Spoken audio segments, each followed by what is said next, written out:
आज गांव में खुशी का माहौल है। सभी बहुत खुश हैं, खासकर महिलाएं, क्योंकि आज करवा चौथ का पर्व है।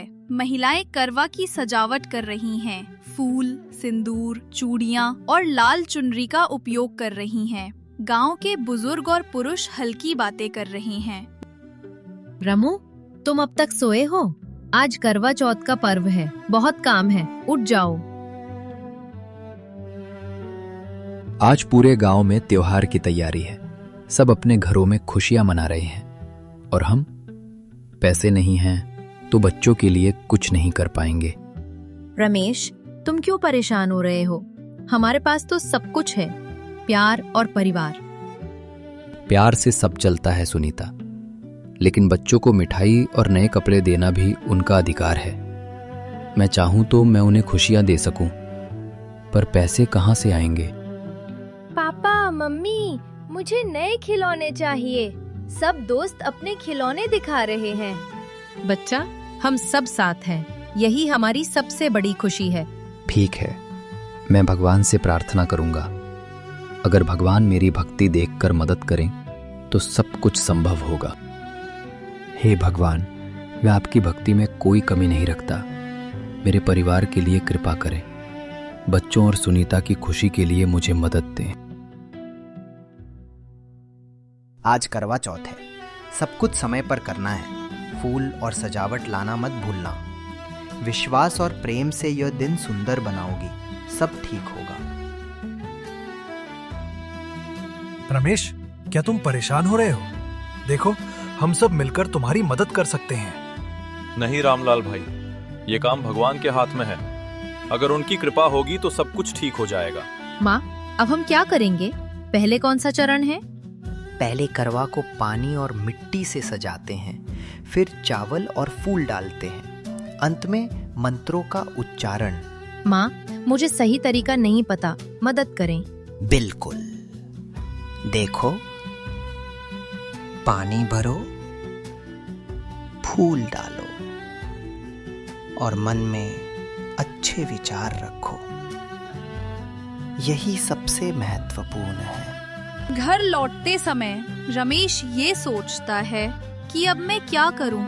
सुनीता और अपने बच्चों के लिए कपड़े और मिठाई कैसे लेकर जाऊं?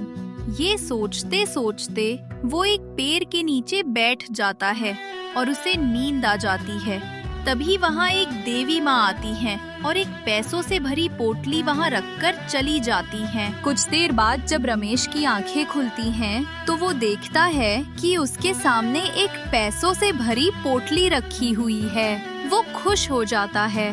हे प्रभु, आपकी कृपा के बिना ये संभव नहीं होगा। धन्यवाद। रमेश पैसे लेकर बाजार चला जाता है।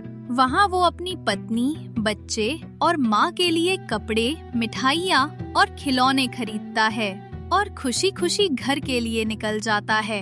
उधर घर पर पूजा की तैयारी शुरू हो जाती है। बेटी, चांद निकलने में थोड़ा समय है, ध्यान रखना सब तैयार हो। जी माँ, करवा सजाया, चुनरी तैयार, बस चांद का इंतजार है। उपवास में संयम रखना। ये दिन सिर्फ भूख का नहीं, प्रेम और भक्ति का प्रतीक है। रमेश के लिए सब करूंगी, उसका सुख ही मेरी ताकत है। सुनीता, ये तुम्हारे लिए कपड़े हैं, इसे पहनकर जल्दी से तैयार हो जाओ।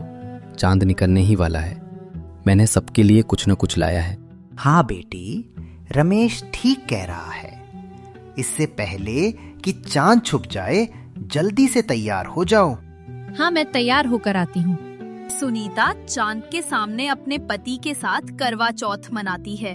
सब लोग खुशी से तालियां बजाते हैं, पर सुनीता के मन में एक सवाल होता है कि रमेश के पास पैसे आए कैसे? हम लोगों ने करवा चौथ तो मना लिया, पर मेरे मन में एक सवाल है, तुम्हारे पास इतने पैसे आए कैसे? मैं सोया हुआ था। जब नींद खुली तो मेरे पास एक पैसों की पोटली रखी हुई थी। मैंने जैसे ही पोटली देखी, मैंने भगवान को धन्यवाद किया। ये सब उन्हीं की कृपा थी। देखो रमेश, हमारे बच्चे अब खुश हैं। भगवान ने हमारी मदद की। भगवान, आपकी कृपा से मेरे परिवार के लिए सब कुछ संभव हुआ। मैं हमेशा आपकी भक्ति करता रहूंगा।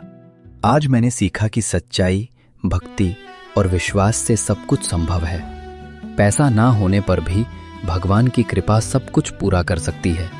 हाँ, यही सच्ची खुशी है। धन और संपत्ति से नहीं, बल्कि प्रेम और विश्वास से जीवन सुंदर बनता है। रमेश, तुम्हारी कहानी हम सबको प्रेरणा देती है।